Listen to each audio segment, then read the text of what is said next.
Salut mes Nakama, aujourd'hui on se retrouve pour une nouvelle théorie qui portera sur les futures formes de Luffy et comment y parviendra-t-il. Il y a pas mal de choses à dire, alors c'est parti.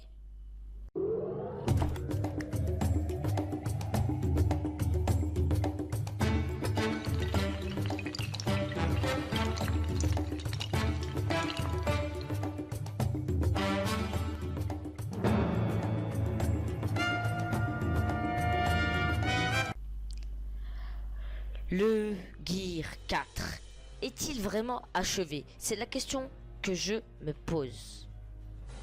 Car j'ai remarqué que de toutes les formes de Luffy, seul le Gear 4 avait un nom pour sa forme, le Bondsman. Quand vous regardez le Gear Second ou le Gear Third, il n'y a pas de nom de forme, mais plutôt des noms de techniques, tout comme le Gear 4 d'ailleurs. Donc cela m'a laissé penser qu'il y avait peut-être une seconde forme pour le Gear 4. Et ce serait vraiment pas mal, car ce serait la première fois qu'on aurait une seconde forme pour le même Gear. Et ça pourrait avoir un développement différent des autres, ce serait moins répétitif. Et on n'enchaînerait pas directement sur un Gear 5, qui pour moi serait trop précipité. Parlons maintenant de l'éveil du Gomu Gomu no Mi, l'éveil du fruit du démon de Luffy. Avant de parler de Luffy, je parlerai de Crocodile et Doflamingo. D'après les dires de Crocodile, Alabasta, il maîtriserait à la perfection son fruit du démon, ce qui nous laisse penser qu'il a dû l'éveiller. Et comme je l'ai dit dans une ancienne vidéo, Oda ne nous révèle pas tout, car dans l'arc Marineford, on n'a pas vu le haki de l'armement alors qu'il existait bel et bien. Donc il est possible que Crocodile ait utilisé l'éveil de son fruit, mais sans en parler.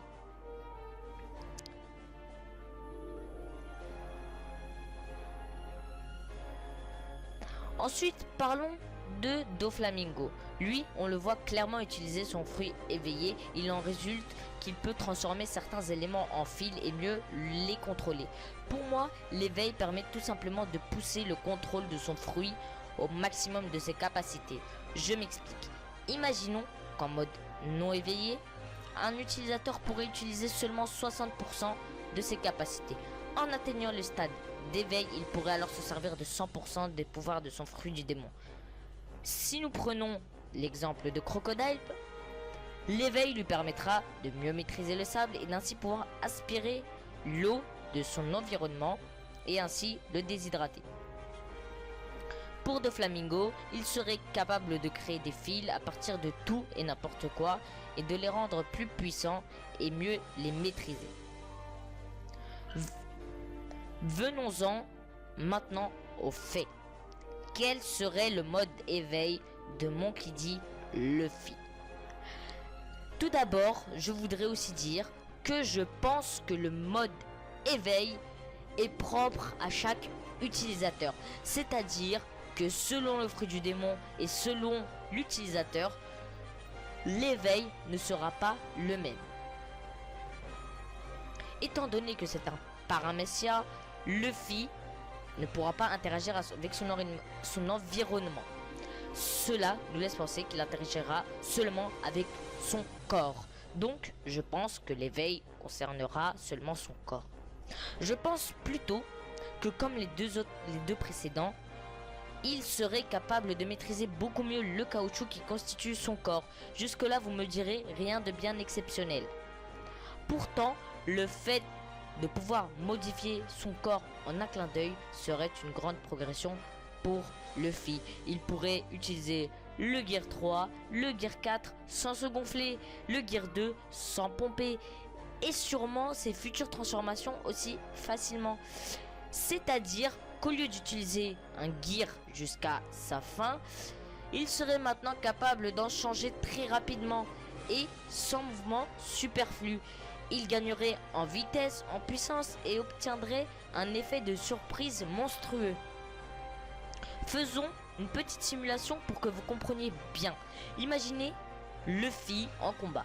Il passe en Gear 4, tape avec un grand coup de Léon Bazooka. Il passe directement en Gear 2 en moins d'une seconde. Il utilise l'incision pour arriver derrière son opposant.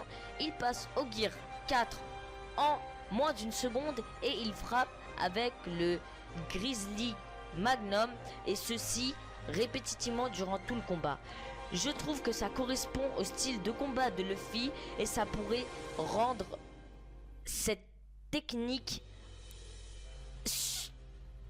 incroyablement dangereuse. Surtout que combiné au haki de l'observation, de l'armement et le haki des rois, Luffy deviendrait vraiment surpuissant. Passons maintenant à ce que vous attendiez sûrement. Le Gear 5. Dès que nous avons eu l'arrivée du Gear 4, la plupart des fans se sont amusés à dessiner des prototypes de Gear 5. Et c'est ce qui est largement compréhensible. Mais sur cette vidéo, nous n'allons pas nous attarder sur la forme du Gear 5 car nous n'avons aucune piste et nous ne pouvons pas donner des arguments solides. Donc, on va s'intéresser à comment va-t-il arriver au Gear 5. Pour cette théorie, la personne qui m'a fait le petit déclic, c'est les théories One Piece. Dans une de ces dernières théories, il dit que le Gear 5 sera amené après la mort d'un proche de Luffy. Il parle de Shanks et Dragon. Vis-à-vis de Shanks, je pense que cela peut être possible. Mais Dragon, même si il a dit que il va devenir complice avec Dragon et avoir des liens avec lui, ce n'est toujours pas fait et ce serait pousser le bouchon un peu trop loin.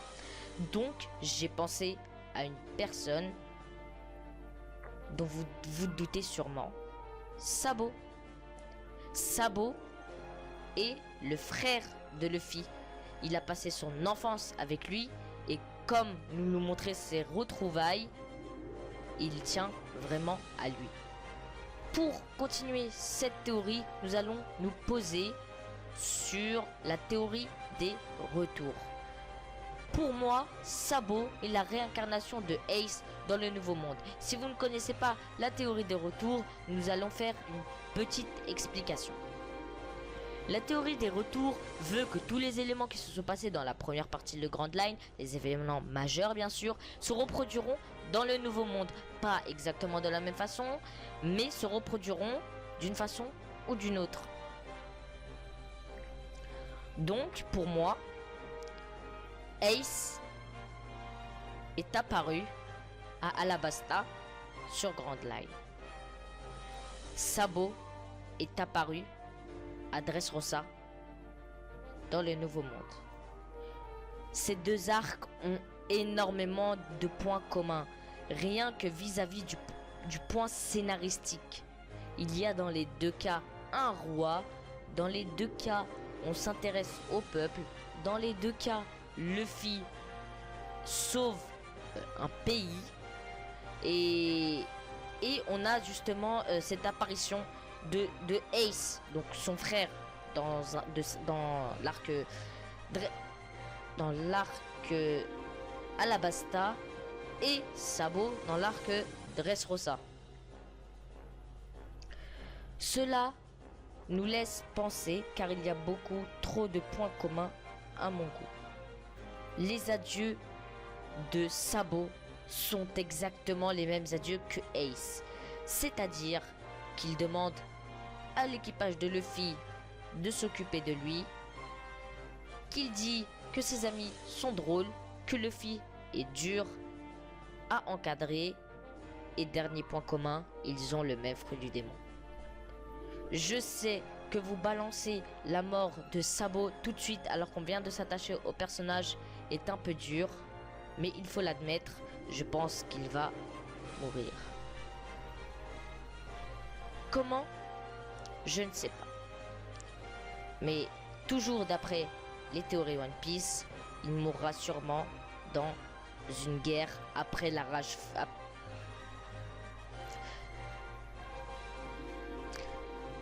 Comme l'a dit les théories One Piece, je pense également que Sabo mourra tout comme Ace dans une guerre sans précédent, sûrement la guerre finale contre Barbe Noire et ses alliés, la marine et Luffy et ses alliés. Suite à la mort de Sabo, Luffy entrera dans une rage folle qui lui permettra d'éveiller son Gear 5.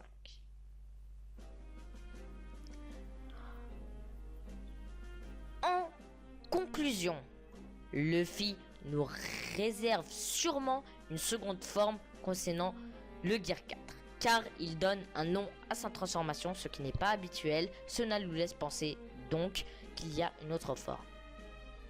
Concernant l'éveil, ça nous laisse penser qu'il y aura une évolution au niveau de la maîtrise de son fruit et que cela peut vraiment devenir très dangereux pour ses adversaires. Le Gear 5 surgira également dans le futur intrigue de One Piece, mais celui-ci ne sera pas déjà entre guillemets prévu, c'est-à-dire que Luffy l'utilisera sans autant pour s'être entraîné. Il sera dû à la mort d'un proche de Luffy.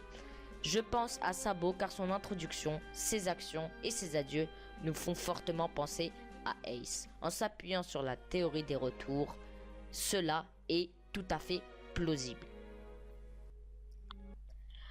Voilà, mes Nakama, cette vidéo est maintenant terminée. J'espère qu'elle vous aura plu. Si vous n'êtes pas abonné, abonnez-vous. Vous ne raterez aucune de mes prochaines vidéos. N'hésitez pas à lâcher un commentaire pour me donner votre avis sur cette théorie.